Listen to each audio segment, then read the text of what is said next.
নাগরপুর চৌধুরী বাড়ি টাঙ্গাইল জেলার নাগরপুর উপজেলায় অবস্থিত একটি জমিদার বাড়ি।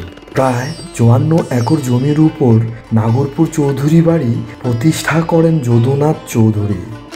আমি এখন অবস্থান করছি নাগরপুর চৌধুরী বাড়ি।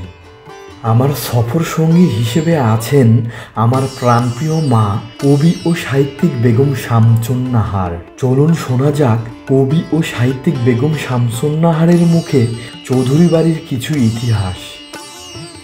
ধন্যবাদ। আমার ছেলে টিপু সুলতান।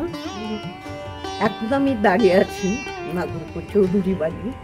এর প্রতিষ্ঠাতা যদুনাথ চৌধুরী, এবং তিনি এখানে বসেই তার জমিদারি প্রজাজনদের দেখাশোনা করতেন, তাদের কথা শুনতেন, তাদের পরিচালনা করতেন। ইতিহাস থেকে যতদূর জানা যায়, সুবিন্দাকার সূত্র ধরেই চৌধুরী বংশ নাগরপুরে জমিদারি শুরু করেন। চৌধুরী বংশের প্রথম পুরুষ যদুনাথ চৌধুরী।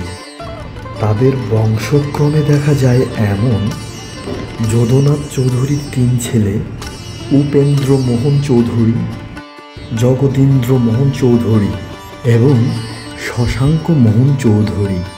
ব্রিটিশ সরকার উপেন্দ্র মোহন চৌধুরীর বড় ছেলে সতীশচন্দ্র রায় চৌধুরীকে সাধারণ জনগোষ্ঠীর জন্য বিভিন্ন সেবামূলক কাজের স্বীকৃতিস্বরূপ রায় বাহাদুর খেতাবে ভূষিত করে। উপেন্দ্র মোহন চৌধুরীর ছোট ছেলে শরৎচন্দ্র রায় চৌধুরী অপেক্ষাকৃত পাশ্চাত্য সংস্কৃতি ঘেঁষা। তিনি ছিলেন অনেকের চেয়ে শৌখিন প্রকৃতির মানুষ। তিনি ছিলেন খুব ক্রিয়ামোদী। উপমহাদেশের বিখ্যাত ফুটবল দল ইস্ট বেঙ্গল ক্লাবের তিনি ছিলেন প্রতিষ্ঠাতা সেক্রেটারি। পাশ্চাত্য এবং মুঘল সংস্কৃতির মিশ্রণে এক অপূর্ব নান্দনিক সৌন্দর্যে নির্মিত এই বৈঠকখানা বিল্ডিংয়ের উপরে ছিল নহবরতখানা, যেখান থেকে ছড়িয়ে পড়া প্রতিদিন ভোর সকালে সানাইয়ের ভৈরবী ধ্বনিতে চৌধুরী বংশের তথা এলাকার প্রজাবৃন্দের ঘুম ভাঙত।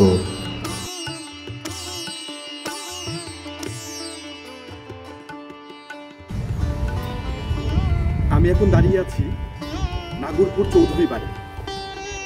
চৌধুরী বাড়ির প্রতিষ্ঠাতা যদুনাথ চৌধুরী এই ভবনটিতে বসেই তার জমিদারি পরিচালনা করতেন।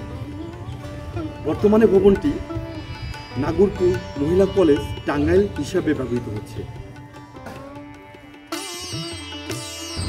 আমি এবার কথা বলবো এই শিক্ষা প্রতিষ্ঠানের অধ্যক্ষ মোহাম্মদ আনিসুর রহমান স্যারের সঙ্গে।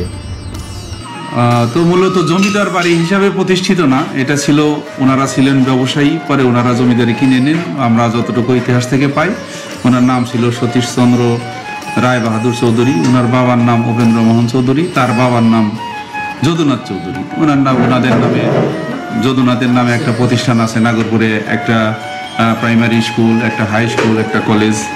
তারপর তার যে ছেলে উপেন্দ্র মোহনের নামে এই ভবনটা, আমরা যে ভবনটা মূল ভবন হিসেবে ব্যবহার করি, এটা উপেন্দ্র মোহনের নামে ইউএমসি অর্থাৎ উপেন্দ্র মোহন চৌধুরী বিভিন্ন জায়গায় লোগো করা আছে।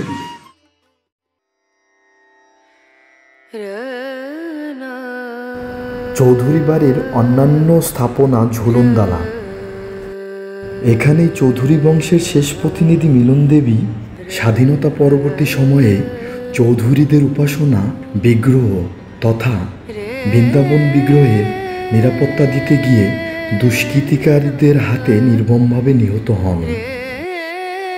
অট্টালিকাটির অভ্যন্তরের পুরো কাজটি সুদৃশ্য শ্বেত পাথরের গড়া।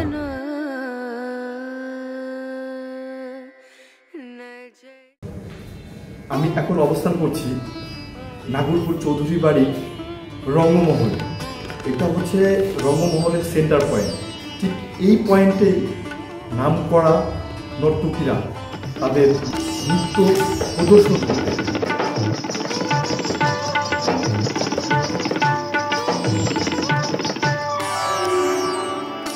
এবং চারপাশে তার নাগররা বসে সেই নাচ উপভোগ করতেন। চৌধুরী বাড়ির রঙ্গমহলের পাশে এক সুদৃশ্য চিড়িয়াখানা ছিল। সেখানে শোভা পেত ময়ূর, কাকাতুয়া, হরিণ, ময়না, বাঘ এবং সিংহ।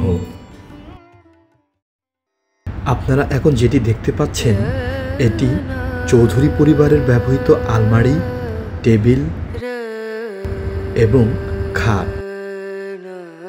1947 সালের দেশ বিভক্তির পর সরকার চৌধুরী বাড়ির সকল সম্পদ অধিগ্রহণ করে। এবার আমি কথা বলবো এলাকার স্থানীয় ছেলে জিহাদের সঙ্গে।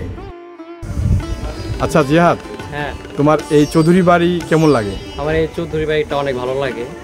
এখানে অনেক স্মৃতি জড়িয়ে আছে জমিদারদের। চৌধুরী বাড়ির অন্যান্য স্থাপনার মধ্যে আরেকটি হচ্ছে ঘোড়ার দালান। জমিদারি পরিচালনা এবং ব্যবসায়ী প্রয়োজনে চৌধুরী বাড়িতে ঘোড়া পোষা হতো, যা জমিদারদের ঘোড়ার দালান হিসেবে পরিচিত। বর্তমানে এই ভবনটি নাগরপুর শহীদ শামসুল হক পাইলট বালিকা উচ্চ বিদ্যালয় হিসাবে ব্যবহৃত হচ্ছে।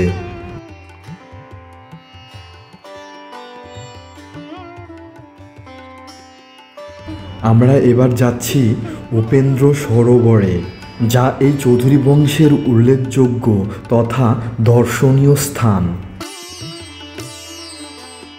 উপেন্দ্র সরোবর 1968 সালে জমিদার রায়বাহাদুর মোট 11 একর জায়গায় সুদৃশ্য এই দিঘি খনন করেন। আমি এখন অবস্থান করছি নাগরপুরের চৌধুরী পুকুর পাড়ে। আপনারা দেখতে পাচ্ছেন পিছনে, এটি এলাকাবাসীর কাছে চৌধুরীর দিঘি নামে পরিচিত। দিঘির চারিদিকে সুপ্রশস্ত 12টি ঘাটলা এবং স্বচ্ছ পানি নিশ্চিত করার জন্য 6টি সুগভীর ইন্দারা তথা কুয়া খনন করেন। চৌধুরী পরিবারের আরেকটি অন্যতম জনসেবামূলক প্রতিষ্ঠান পুণ্ডরীকাক্ষ দাতব্য চিকিৎসালয়। রায়বাহাদুর সতীশচন্দ্র রায়চৌধুরী জমিদারি পরিচালনায় একবার কলকাতা থেকে ছেলে পুণ্ডরীকাক্ষকে সাথে নিয়ে নাগরপুরে আসেন। এ যাত্রায় তিনি নাগরপুরে অবস্থানও করেন অনেক দিন। হঠাৎ তার একমাত্র ছেলে পুণ্ডরী অসুস্থ হয়ে পড়ে এবং এক পর্যায়ে উন্নত চিকিৎসার অভাবে চৌধুরী বংশের সকলের আদরের দোলাল পুণ্ডরী মৃত্যুর মুখে ঢলে পড়েন। প্রজাদের অসহায় অবস্থা এবং দুঃখের কথাটি অত্যন্ত মানবিকতার সাথে চিন্তা করে খুব দ্রুত প্রজা কল্যাণে একটি হাসপাতাল প্রতিষ্ঠা করার সিদ্ধান্ত নেন। পরবর্তী 2 বছরের মধ্যেই সকলের প্রিয় পুণ্ডরীর স্মৃতি স্মরণে প্রতিষ্ঠিত হয় পুণ্ডরীকাক্ষ দাতব্য চিকিৎসালয়।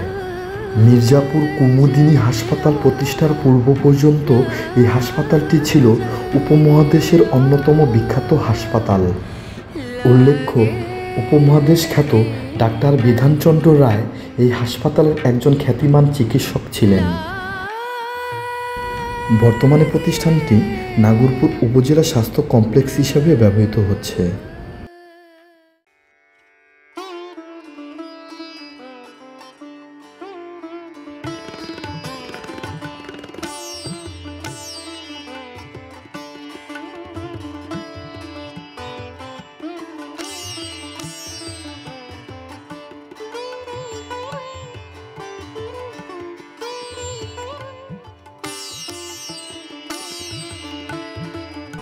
চৌধুরী বাড়ির আরেকটি স্থাপনা যা এলাকাবাসীর কাছে বাঘের দালান হিসেবে পরিচিত।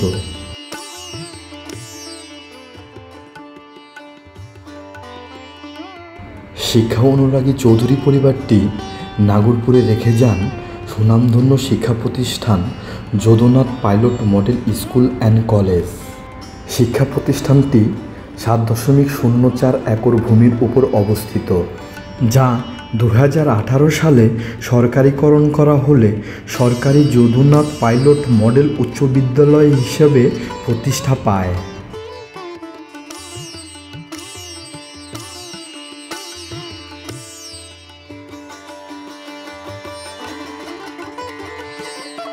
এই পৃথিবীর মায়া ছেড়ে মানুষ চলে যায়, কিন্তু রেখে যায় তার কর্ম। আমার সঙ্গে থাকার জন্য সবাইকে অসংখ্য ধন্যবাদ। নিরাপদে থাকুন, সুস্থ থাকুন।